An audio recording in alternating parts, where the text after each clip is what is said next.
বন্ধুসকল আজি আমি অৰ্গানাইজ কৰিছোঁ ব্ৰেকফাষ্ট ৰাইড মানে আমাৰ TVSৰ ফালৰ পৰা মানে সব TVSৰ বাইক এই চাওক আপাচি আমি লাইন আপ কৰাইছোঁ মানে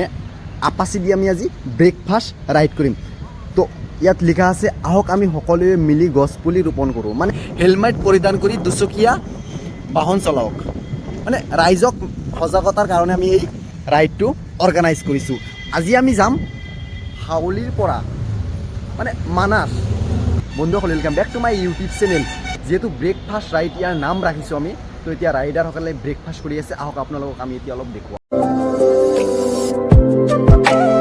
আমি ব্ৰেকফাষ্ট ৰাইড অৰ্গানাইজ কৰিছোঁ সেই বিষয়ে মানে আমাৰ TVSৰ এডিবিডিএম ছাৰে মানে কিবা এটা ক'ব আৰু ৰেলীটো আমি এৰে পৰা ষ্টাৰ্ট কৰি কিনে আমি সবে ডিচিপ্লিন মতে আমাৰ যিকেইজন আমি এৰে পৰা আমাৰ কাষ্টমাৰো আছে আমি কাষ্টমাৰক লগত লৈ যাম তো আমি ডিচিপ্লিন মতে এৰে পৰা ষ্টাৰ্ট কৰি কিনে আমি ৰাইডটো সম্পূৰ্ণ কৰিম আৰু এটা বস্তু মনত ৰাখিব লাগিব যে আমাৰ যিটো গাড়ীটো আমি যেতিয়া যাম আমি ডিষ্টেঞ্চটো আমি ভালকৈ ফ'ল' কৰি ৰুলছ ৰেগুলেশ্যন মাৰি সবে হেলমেট পৰিধান কৰি কিনে ছেম স্পীডত আমি একেলগে ওলাই যাম যিটো ৰেলী হ'ব এই বিষয়ে ছাৰ আপুনি কি ক'ব আমাৰ ৰেলীটো ভাল ছাকচেছ হ'ব লাগিব আমাৰ মেইন মোটিভ আছে আমাৰ ৰেলীৰ সজাগতা মানে এনকাৰেজ কৰা আৰু মানে আমি কৈছোঁ হেলমেটটো প্ৰদান কৰিব লাগে আৰু বাইকটো ভালকৈ চলাব লাগে সেইটো বিষয়ে গাইছিয়া ছাৰে এটা সুন্দৰ কথা কৈছে মানে সজাগতা মানে হেলমেটৰ কথা ছাৰে ইয়াত বাৰে বাৰে উল্লেখ কৰিছে আপোনালোকে যেতিয়া বাইক চলাব মানে হেলমেটটো ইউজ কৰিব তো গাইছ আমাৰ ফ্লেগ হোষ্টিং হৈ গ'ল ইফালে বাইকবিলাক চব ওলাই আছে চবৰে মূৰত মানে হেলমেট মই হেলমেট লৈ ল'লোঁ বাইক ল'লোঁ আপাচি যিহেতু আপাচিৰ ৰেলী গাড়ী সেইকাৰণে মই এজ এ পিলিয়ন ৰাইডাৰ গাড়ী বাইক নচলাওঁ আজি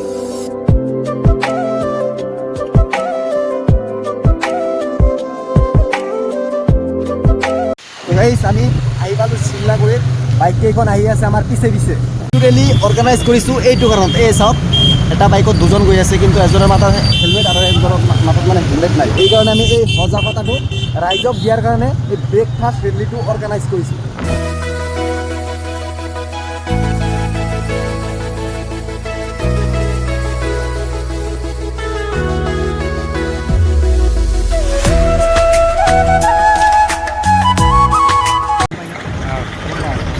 আপোনাৰ ইয়াৰ ৰাইজৰ সঁহাৰি কেনেকুৱা আমাৰ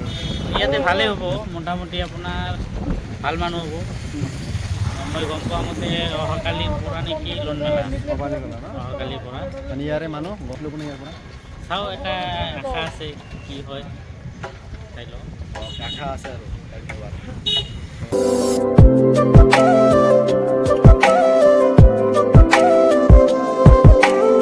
শ্বটটো চাওক মই একদম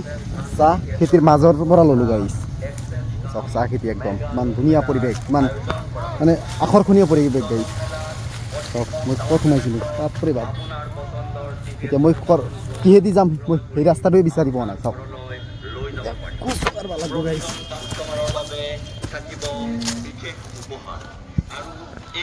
এতিয়া ইয়াত মানে অলপ ড্ৰোন শ্বট দেখুৱাম আপোনালোকক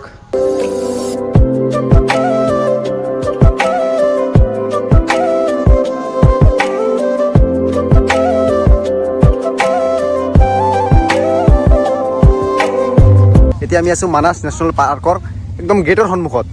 ৱৰ্ল্ড হেৰিটেজ চাইট চাওক ইয়াত লিখা আছে প্ৰজেক্ট টাইগাৰ চাওক আমাৰ আপাচি লৈ আহিছিলোঁ আমি চাওক চাহ খেতিৰ মাজে মাজে আমি এতিয়া বাইক চলালোঁ বাকী কেনেকুৱা লাগিছে বঢ়িয়া লাগিছে কেনেকুৱা লাগিছে বঢ়িয়া লাগছে না মজা লাগছে চবৰে মজা লাগছে মালিক কেনেকুৱা একদম বঢ়িয়া বঢ়িয়া ন আপাচিৰ পাৰফৰ্মেঞ্চ কেনেকুৱা একদম বঢ়িয়া গাড়ী তো গাইজ মোৰ লগত কাষ্টমাৰ আছে মই কাষ্টমাৰৰ পৰা অলপ মানে ৰিভিউ ল'ম তো যিহেতু আপুনি কাষ্টমাৰ আপুনি আমাৰ লগত ভিজিট কৰিলে তো কেনেকুৱা লাগিল আজিৰ এই ৰাইডটো আপোনাৰ ভালে লাগিছে যে ৰাইডটো আহি আৰু আপাচি চলাই মজা পাইছে না পাৰফৰ্মেঞ্চ কেনেকুৱা বিৰাট বঢ়িয়া ন এজ এ কাষ্টমাৰ হিচাপে ৰিভিউ দিছে পাৰফৰ্মেঞ্চ বহুত বঢ়িয়া আৰু এজন কাষ্টমাৰ আছে আমাৰ লগত আমি তেওঁৰ পৰা অলপ কিবা কথা শুনিম তো দাদা যিহেতু আপুনি কাষ্টমাৰ তো আপোনাৰ কেনেকুৱা লাগিছে আপাচিখন চলাই বহুতেই ভাল লাগিছে আজি নেক্সটত যেতিয়া আপুনি বাইক ল'ব কোনখন বাইক ল'বলৈ আপুনি ভাবক আপাচি ল'ম বুলি আপাচি ল'ব বুলি আপুনি ফাইনেল কৰাই দিছে একদম ফাইনেল ওকে চাওক আপাচি ল'ব পাৰফৰ্মেঞ্চ বঢ়িয়া ব্ৰেক কেনেকুৱা এইখনৰ মজা যেতিয়া অফ ৰোডিং কৰিলে কেনেকুৱা লাগিল বঢ়িয়া লাগিছে কোনো অসুবিধা পোৱা নাই ছাছপেনশ্যন মজা চলিছে একদম সম্পূৰ্ণ অ'কে ন অ'কে অ'কে আৰু এইখনত ব্লুটুথ আছে গম পাই না গম পাইছোঁ চব গম পাইছে তো কাষ্টমাৰ আমাৰ লগত আহিছিল বহুত ধুনীয়া লাগিছে কাষ্টমাৰৰ মুখৰ পৰা আপোনালোকে শুনিলে ব্ৰেক চেক চব অ'কে ন অ'কে বোলে একদম আৰু মাইলেজৰ কথা গম পাই না মাইলেজটো গম পোৱা নাই কিন্তু আজি ফাইনেল কৰি ল'ম ফাইনেল কৰি ল'ব ন অ'কে বাকী এনেই চলাই মজা লাগিছে চুপাৰ